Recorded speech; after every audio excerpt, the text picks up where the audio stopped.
네, 일본 근대산업시설이 유네스코 세계유산으로 등재가 됐습니다. 이 근대산업시설은 일제 식민침략 때 한국인이 강제징용되었던 바로 그곳인데요. 그동안 한일 양국은 강제노동이라는 내용을 두고 막판까지 치열한 협상을 벌여왔죠.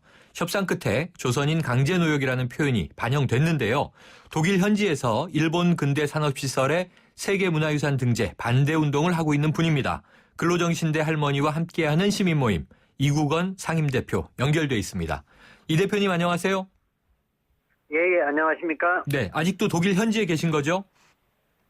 예, 그렇습니다. 네, 이 등재에 반대해서 독일에서 계속 항의 시위를 하셨는데 반대의 이유를 먼저 말씀해 주시죠. 잘 아시겠지만 애초 세계유산 자체가 말이 안 되는 장소였었죠. 네.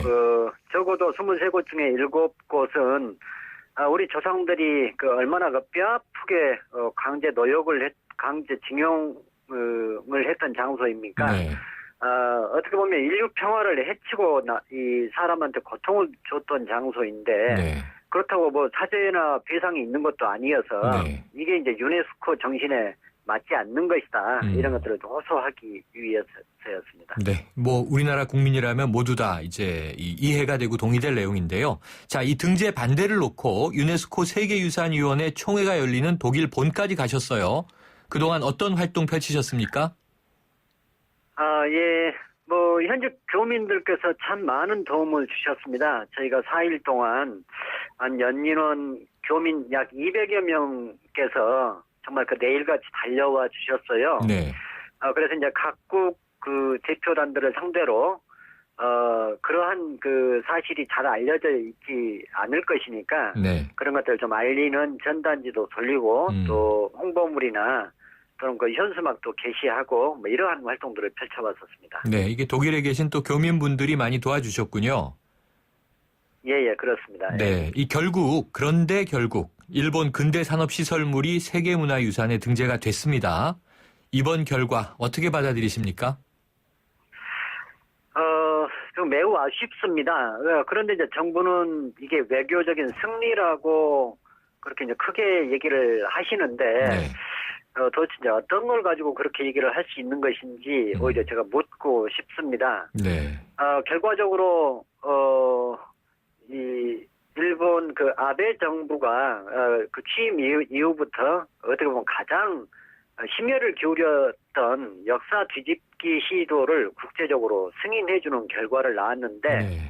이제 우리 정부는 강제 노역이라고 하는 표현을 국제 무대에서 확인받은 것이 아마 외교적 승리라고 보는 것 같습니다. 그런데 네. 이제 그 내용을 구체적으로 들여다보면 도대체 강제 노역이 어떤 원인에 의해서 강제 노역이 있었고, 그러면 강제 노역을 도대체 누가 시켰다라는 것인지 이런 것들이 전혀 명확하게 나와 있지 않습니다. 벌써부터 일본에서는 오늘 지금 만 하루가 지나지도 않았습니다만 강제 노역을 인정한 사실이 없다라고 얘기하고 있어서, 네, 그렇죠. 상과라고 하는 것인지 뭔지를 잘 모르겠습니다. 네, 자, 예정보다 하루 늦게 결정이 됐잖아요. 혹시 등재가 되지 않을 것이다 이런 기대도 있으셨는지요? 예, 그렇습니다. 이대로 가다가는 일본 정부가 매우 불리한 상황을 맞을 수 있고, 네. 어제가 사실 마지막 날이었기 때문에 표대결 가능성도 일본 정부로서는 청산할 수가 없었기 때문에 네. 아마 무산이 될 수 있는 것 아닌가 이렇게 생각도 했었습니다. 그런 기대가 있었는데 마지막에는 아까 말씀 주신 대로 이제 안타까운 상황으로 결국은 흘러가 버렸네요. 네. 예, 그렇습니다. 네. 이 대표님 지금 근로정신대 할머니 시민모임 대표를 맡고 계시지 않습니까? 예. 그런데 이 문화유산 등재에 대해서 혹시 할머님들이 어떤 말씀하신 바가 있으셨는지요? 지금은 이제 떨어져 있기 때문에 그 결과를 두고 제가 직접 얘기를 들을 수는 없었지만, 네네네. 이것이 추진되고 있다라고 할 때, 네. 한마디로 너무 허탈하고 어이없어 하셨습니다. 네. 어떻게 보면 피해자들을 대놓고 비웃는 거나 다름없는 것 아니겠습니까? 네. 결과가 이렇게 돼서 아마 매우 상심해 하실 것으로 그렇게 생각이 됩니다. 네. 그래서 또 이제 최금선 할머니 한 분 더 돌아가셨잖아요. 아까 소식 전해드렸는데. 자, 일각에서는 그래도 우리 정부가 선방한 것이다 이런 이야기도 나오고 있습니다. 아까 이제 이 정부가 이 승리라고 표현한 것은 굉장히 잘못됐다라고 지적을 해 주셨는데요. 그렇다면 결국 우리 정부는 외교전에서 실패한 것이다 이렇게 보시는 입장이세요? 제가 설명을 드리는 것은 일방적 표현일 수 있겠습니다만은 네. 일본 정부의 반응에서 이미 실패한 것으로 그렇게 확인된 것 아닌가 싶습니다. 네. 한 문서를 듣고 지금 양쪽의 의견 자체가 틀린 상황이 벌써 나타나고 있어서 네, 그러게 말입니다. 지금 이러한 것들이 후속 조치가 얼마만큼 이 집행이 될 것인지도 네. 벌써부터 의문입니다. 네, 이 강제징용이라는 표현이 들어갔다라는 문제보다 아까 이제 좀 이 디테일하게 잘 짚어주신 것 같은데요. 누가 언제 어떻게 우리 이 조상들 몇 분을 징용해서 어떤 이제 가혹한 행위를 했는지가 좀 명확하게 기록이 돼야 되지 않겠습니까? 어제 이제 법문에도 결정서 법문에도 없고 주석에도 없고 네. 단지 일본 대표가 등재시켜줘서 고맙다라고 하는 대표 발언 네. 속에 그 표현이 있는 것인데 이게 네. 지금 과대 해석되고 있는 것 아닌가 싶습니다. 그렇군요. 자, 대표님, 한일 문화전쟁이 여기서 끝날 것 같지는 않습니다. 우리나라가 지난 3월에 제주 해녀를 세계유산으로 유네스코에 등재 신청했지 않습니까?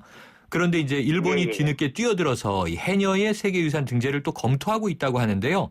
이런 여러 가지 등등 해서 우리 정부가 향후 어떤 대응을 해야 된다고 보세요?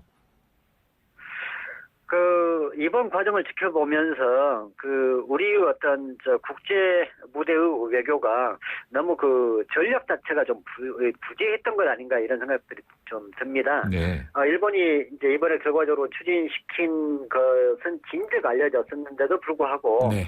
한동안 유엔 대사가 공석으로 방치된 상황도 있었습니다. 네. 그에 비해서 이제 일본 정부는 각국 위원국들을 상대로 해가지고 아주 1대1로 마크할 만큼 치열한 네. 로비전을 알겠습니다. 이 펼쳐왔었는데 대표님. 예. 예, 시간 관계상 여기까지 듣고요. 전략의 부재였다. 이 뼈아픈 말씀이신데 앞으로 참고해야 되겠죠. 오늘 말씀 감사합니다. 예, 감사합니다. 지금까지 독일 현지에서 근로정신대 할머니와 함께하는 시민모임 이국원 상임대표였습니다.